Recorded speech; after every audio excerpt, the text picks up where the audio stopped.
Think you know the whole story? Turns out you were probably taught the half-truth. Welcome to Half-Truths. Think back to a classroom. Maybe it was middle school, maybe a corporate training seminar last year. There was probably a moment, a handout, or a peppy online quiz that promised to unlock the secret of your brain. It would ask you a series of questions. When you're assembling furniture, do you prefer to A, read the instructions, B, have someone talk you through it, or C, just start putting pieces together? After a few minutes of clicking boxes, it would deliver a verdict, a label that felt like a revelation. Congratulations, it would say, you are a visual learner. And it just made sense. Of course, that's why you always doodled in the margins. That's why you need to see a map to understand directions. That's why lectures put you to sleep. But a good documentary has you hooked. You weren't bad at certain subjects. You were just being taught in the wrong style. The world suddenly clicked into place. You had a type, you had a style, and all you needed was for the world to cater to it, and your full potential would be unleashed. This idea is everywhere. It's in teacher training programs, management workshops, and countless self-help books. It's one of those foundational facts about psychology that feels as solid as the ground beneath our feet. The core principle is simple and incredibly seductive. Each of us has a preferred way of taking in information, and we learn best when we are taught in that specific style. If you're an auditory learner, you need podcasts and lectures. If you're a kinesthetic learner, you need hands-on projects. Simple, intuitive, and deeply personal. It gives us a blueprint for our own minds. But what if that blueprint is a fantasy? What if that entire vast industry of quizzes, workshops, and educational strategies is built on a foundation of nothing? What if there is no solid, replicable, scientific evidence that proves teaching to someone's preferred learning style actually helps them learn? That's the half-truth we're dissecting today, the pervasive and powerful myth of learning styles. Let's start by building the beautiful house that is the story we all know. The most popular model, the one you've almost certainly encountered, is VAK, visual, auditory, and kinesthetic. Sometimes it's called VARK. Adding an R for reading and writing, the labels are self-explanatory. Visual learners, we're told, make up about 65% of the population. They absorb information best through charts, diagrams, videos, and demonstrations. They remember faces but forget names. They need to see it to believe it. Then you have the auditory learners. They're the ones who thrive in a lecture hall. They can remember exactly what was said in a meeting, word for word. They learn by listening and speaking, preferring discussions and verbal instructions. They might read a textbook aloud to themselves to help the information sink in. They are the podcast listeners, the talk radio fans, the ones who can pick up a language just by hearing it spoken. Finally, we have the kinesthetic or tactile learners. These are the doers. They learn by moving, touching, and experiencing. Abstract theory is meaningless until they can apply it with their own two hands. They excel at sports, at art, at surgery. They are the fidgeters, the ones who pace while on the phone, the ones who need to build the model volcano, not just read about it. The idea is that for learning to stick, it has to involve physical action. This framework is so incredibly appealing because it offers simple explanations and even simpler solutions. A student struggling with algebra, he's probably a kinesthetic learner, so let's give him blocks to manipulate. An employee zoning out during a PowerPoint presentation, she must be an auditory learner. Let's just send her a recording of the meeting instead. It transforms a problem of learning into a simple problem of delivery. The fault isn't with the student's ability, but with the teacher's method. This is empowering. It feels democratic and individualized. It tells us that everyone can learn anything as long as it's presented in their native language. It validates our personal experiences. When we find a particular video tutorial incredibly helpful, it's easy to conclude, see, I'm a visual learner. The model gives us a neat little box to put ourselves in, a cognitive identity that explains our strengths and excuses our weaknesses. And for educators and managers, it offers a straightforward, actionable plan to improve outcomes without having to grapple with the messy, complex reality of how human brains actually work. It's a perfect story, and for decades, the world of education and business bought it completely. So where do we begin to pull the thread on this perfect story? We start with a simple, nagging question that scientists are trained to ask: where's the proof? If this theory is true, if visual learners really do learn better when taught visually, that should be a very easy thing to prove in a laboratory. The experiment would be simple. First, you'd bring in a large group of people and give them one of those standard learning style quizzes to identify their preferred style. You'd get a group of self-identified visual learners and a group of auditory learners. Then you'd randomly assign people from both groups to one of two lessons. The lessons would teach the exact same material, but one would be designed to be highly visual, full of diagrams, charts, and images. The other would be purely auditory, a lecture or a podcast with no visual aids. Finally, you'd give everyone the same test on the material. Now, if the learning styles hypothesis is correct, what would you expect to see? You'd expect the visual learners who got the visual lesson to score way higher than the visual learners who got the auditory lesson, and vice versa for the auditory learners. This is what psychologists call the meshing hypothesis, the idea that learning is optimized when the teaching style meshes with the student's learning style. This is the absolute core of the entire theory. Without it, the whole thing falls apart. So, have scientists done this experiment? Oh, yes. Many, many times, and the results are overwhelmingly, shockingly clear. It doesn't work. In 2008, a team of cognitive scientists led by Dr. Harold Pashler conducted a massive, systematic review of all the published research on learning styles. They scoured the scientific literature, looking for any study that used that rigorous experimental design we just discussed. They were looking for that smoking gun, that definitive proof for the meshing hypothesis. What they found was a wasteland. Out of hundreds and hundreds of articles that talked about learning styles, the vast majority were just theoretical papers or opinion pieces. Very few had even attempted to put the theory to a real, scientific test.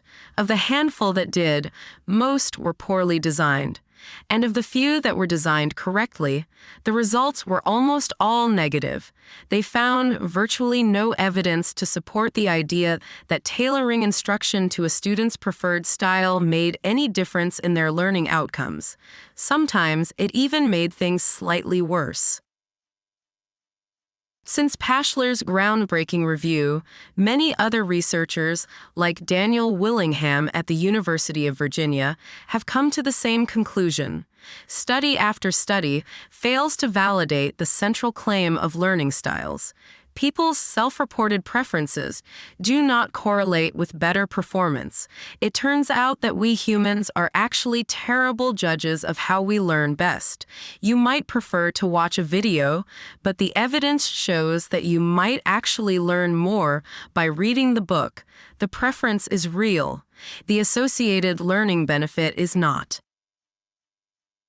So if it's not backed by science, where did this idea even come from? It wasn't born in a cognitive psychology lab. Its roots are far more tangled, weaving through mid-20th century educational theory, psychoanalytic ideas, and a burgeoning self-help movement. The popular VAK model, for instance, was developed and heavily promoted in the 1970s and 80s, not through peer-reviewed research, but through the world of educational consultants and commercial workshops. It was a product sold to schools and corporations as a revolutionary new tool. It spread like wildfire for a simple reason: it's an easy idea to sell. It's a feel-good narrative that promises a quick fix for complex educational problems. It doesn't require a radical rethinking of curriculum or a deep investment in teacher training on evidence-based methods. It just requires a quiz and a new set of labels. The myth of learning styles didn't persist because it was true. It persisted because it was profitable and incredibly easy to believe. If the idea of distinct learning styles is a myth, then what is the truth? How do human beings actually learn? The real story, backed by decades of research in cognitive science, is both simpler and far more profound. And it starts with a fundamental truth. When it comes to the mechanics of learning, our brains are far more similar than they are different. The first crucial principle is that we are all, every single one of us, multimodal learners. Our brains evolved to process information from all of our senses simultaneously. Think about how a child learns about a dog. They see the dog, visual. They hear it bark, auditory. They pet its fur, kinesthetic. And they learn the word dog, reading and writing. The concept of dog is forged in the brain through a rich network of interconnected sensory inputs. The more ways a concept is encoded, the stronger the memory and the deeper the understanding. This is why the best teaching is always multimodal. A great science teacher doesn't just lecture about photosynthesis. She draws a diagram on the board, visual, explains the process out loud, auditory, and has the students conduct an experiment with plants and light, kinesthetic. She's not trying to cater to 3 different types of students in her classroom. She's catering to all of them because every single student benefits from having the information presented in multiple ways. The brain uses these different pathways to build a more robust and flexible mental model of the concept. The second key distinction we need to make is between a preference and an ability. It is absolutely true that you might prefer watching a video to reading an article. That's a preference. It's also true that some people have better visual memory than others, or a better ear for auditory information. These are abilities or aptitudes. The learning styles myth conflates these two things. It makes the dangerous leap of logic that your preference is also your most effective path to learning. But cognitive science shows this is often untrue. Sometimes, the most powerful learning happens when you engage your weaker abilities. If you're not great at spatial reasoning, forcing yourself to draw a diagram or build a model, while difficult, might be the single most effective way to strengthen those neural pathways and truly master the material. The myth of learning styles encourages us to stay in our comfort zone, to only engage with material in the way that feels easiest. But real learning, deep learning, almost always happens at the edge of our comfort zone. It's supposed to be hard. This brings us to the most important revelation in the entire story. The best way to teach a subject doesn't depend on the student, it depends on the content. Think about it. Can you teach someone to appreciate a symphony auditorily? Of course, that's the only way. Could you teach someone to identify bird calls from a series of silent pictures? Impossible. Can you teach someone how to properly swing a golf club by having them read a book about it? Not effectively. You need to put a club in their hands. The medium must match the message. Geometry is inherently visual. Poetry has a critical auditory component. Car repair is unavoidably kinesthetic. A good educator doesn't ask, "What is my student's learning style?" A good educator asks, "What is the best way to represent this specific idea?" The answer will change from topic to topic, and the most effective approach will almost always involve a combination of methods. The learning styles myth distracts from this fundamental truth, sending teachers on a wild goose chase to diagnose their students instead of focusing on how to best communicate the subject matter itself. So we began this journey with a simple, comforting label. A quiz told us we were a visual learner, and it felt true. It gave us a neat explanation for our own minds and a simple prescription for success. It was a story of individual differences, of tailoring the world to fit our unique wiring. It was a half-truth. We pulled the thread of scientific evidence and watched that story unravel. We found that the core premise, the meshing hypothesis, had been tested again and again, and it failed. The label, it turns out, was meaningless for improving learning. The house was built on sand. And in its place, we discovered a more complex, but ultimately more empowering reality. The truth isn't that you are a visual learner. The truth is that you are a human learner. And the human brain is a marvel of multimodal processing. We all learn best when ideas are presented to us in multiple ways, reinforcing each other to build a strong, lasting web of knowledge. The secret to effective learning isn't about discovering your style. It's about understanding the nature of what you're trying to learn and engaging with it through every tool at your disposal: your eyes, your ears, and your hands. Why does correcting this particular half-truth matter so much? Because it isn't harmless. It promotes a fixed mindset, telling us, "I can't learn that way because I'm an auditory learner." It gives us an excuse to avoid challenges. In schools, it wastes precious time and resources on ineffective strategies, distracting from teaching methods that are actually proven to work, like retrieval practice and spaced repetition. It encourages us to put ourselves and others into neat little boxes, when the reality of the human mind is so much more expansive and interconnected. Discarding the myth of learning styles doesn't leave us with less. It gives us more. It frees us from the constraints of a false identity and invites us to become more versatile, more resilient learners. It reminds us that the best path to knowledge isn't about finding the easiest road that matches our preferences, but about bravely exploring every available path, especially the ones that challenge us. The goal is not to label the learner. The goal is to illuminate the content. Now you know the real story.